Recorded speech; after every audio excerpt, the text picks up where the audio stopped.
اب کرنا کیا ہے اس میں؟ 2-3 باتیں میں آپ کو بتاتا ہوں، یہ سن لو غور سے، یہ آپ کے کام آئیں گی. کیونکہ دیکھو، ایک ہے روزہ رکھنا، روزہ رکھ لیا، ایک ہے روزے کا اجر لینا، ایک ہے اس روزے سے جو وعدے کیے گئے ہیں پورے وہ سارے مجھے وصول ہو جائیں.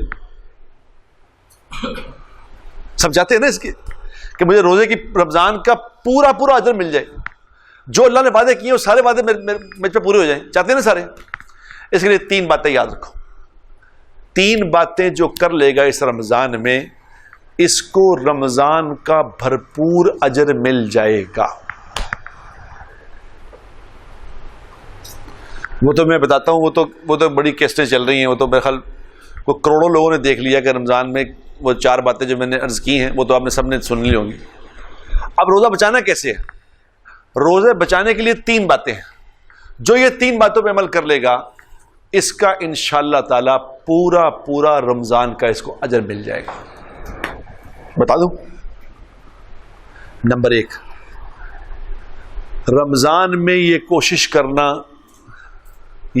کرنا نہ کسی کی برائی کرنی ہے، نہ کسی کی سننی ہے، نہ غیبت کرنی ہے، نہ غیبت سننی ہے.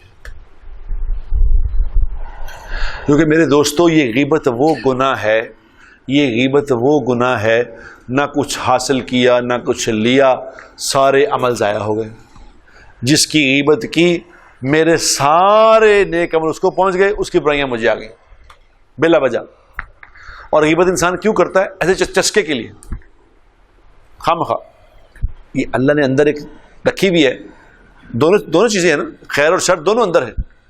اس لیے غیبت نہیں کرنی. اب کوشش کرو کہ چپ ہی کر جاؤ. رمضان میں تو چپ ہی کر جاؤ بس، کہ کہیں بھی میرا ضائع نہ ہو جائے. دیکھو نا، ایک بندہ سونے کی بوری لے کے جا رہا ہے، تو اس کو یہ بھی تو ہوگا نا کہ یہ سونے کی بوری میں گھر تک لے بھی جاؤں، نیچے ہی سوراخ ہو جائے، نیچے گرنا شروع ہو جائے، کیا فائدہ؟ اس کو میں گھر تک لے جاؤں. یہ رمضان آ گیا، روزہ رکھا، صبح اٹھا، تراویحیں پڑھی، نمازیں پڑھی، اور پتہ چلا جی ہاتھ میں آئی کچھ نہیں. کتنا بڑا نقصان ہے. اور وہ غیبت کرنے سے ختم ہو جاتا روزہ. غیبت نہ کرنی نہ سننی. جو غیبت کر رہا ہو، کسی کی برائی کر رہا ہو، تو فوراً سے کیا کہیں؟ اسے کہیں یار تیری مہربانی، رمضان ہے، میرا روزہ ہے، آپ کا بھی روزہ ہے، تو یار رمضان کے بعد رکھیں. اس کو کیا خیال ہے؟ اس پروگرام کو رمضان کے بعد رکھیں گے انشاءاللہ تعالیٰ. اگر رمضان میں نہ رکھا تو رمضان کے بعد اس کی عادت ختم ہو جائے گی. تو اس کو یہ کہو کہ بھائی ہم انشاءاللہ رمضان کے بعد اس کو پروگرام کو رکھیں گے. نمبر 1، غیبت نہیں کرنا. کریں گے کوشش انشاءاللہ.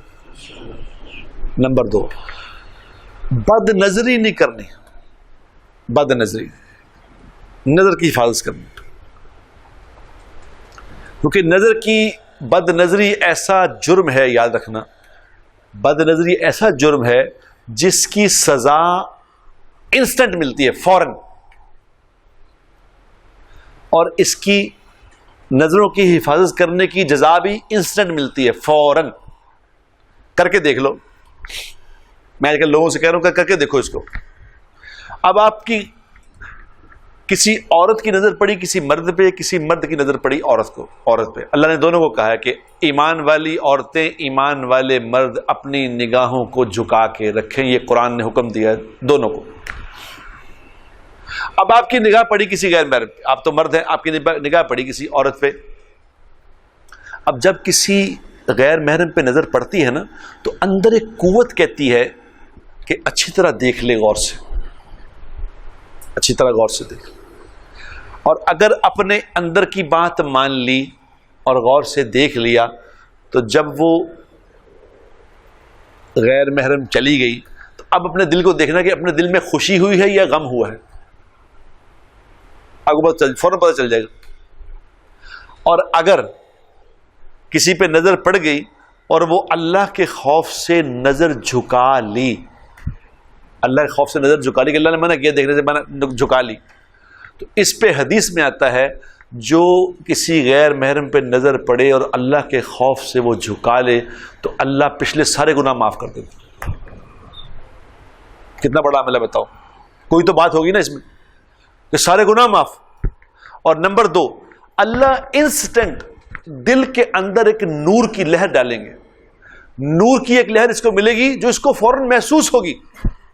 اس کے اندر ایمان کی حلاوت، نور کی لہر اس کو محسوس ہوگی. دل میں کر کے دیکھ لو کہ کوئی لمبی چوڑی بات نہیں ہے.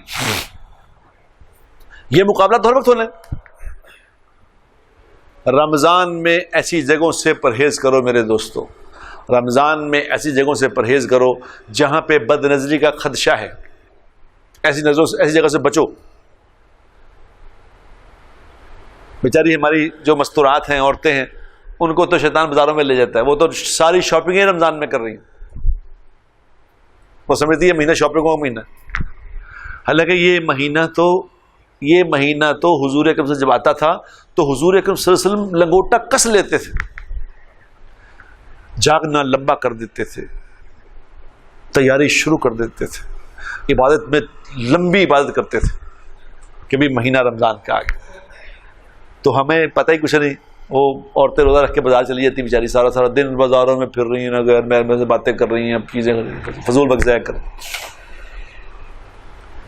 تو بھائی بد نظری سے بچنا اس مہینے میں، نمبر 2. اور نمبر 3، جھوٹ نہیں بولنا. زبان سے جھوٹ نہ بولنا، کیونکہ حضور اکرم صلی اللہ علیہ وسلم نے فرمایا ہے کہ میرا امتی ہر گناہ کر سکتا ہے، جھوٹ نہیں بول سکتا. جھوٹ نہ بول.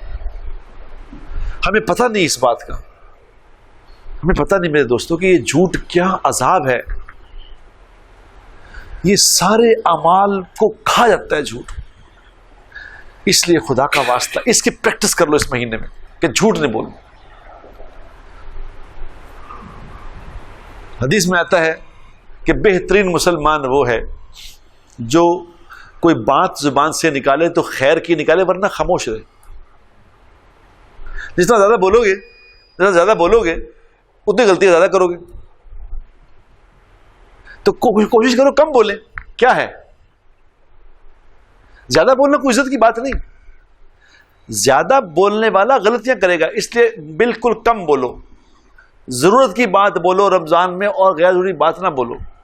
جو چپ رہ گیا وہ خیر پا گیا، جو خاموش ہو گیا وہ خیر پا گیا، ساری خیر مل گئی اس کو. تو اس رمضان میں میرے دوستو یہ 3 کام کر لو. یہ میں گارنٹی دیتا ہوں اگر 3 کام کر لیے نا تو انشاءاللہ تعالی جس دن 29ویں رات، آخری رات ہوگی جس کو لیلۃ الجائزہ کہتے ہیں، جس دن آخری رات ہوگی اس دن ایک فرشتہ آ کے اعلان کرے گا تجھے مبارک ہو، اللہ نے تیرے پچھلے سارے گناہ معاف کر دیے، تو آج ایسا ہو گیا جیسے آج ہی ماں کے پیٹ سے پیدا ہوا.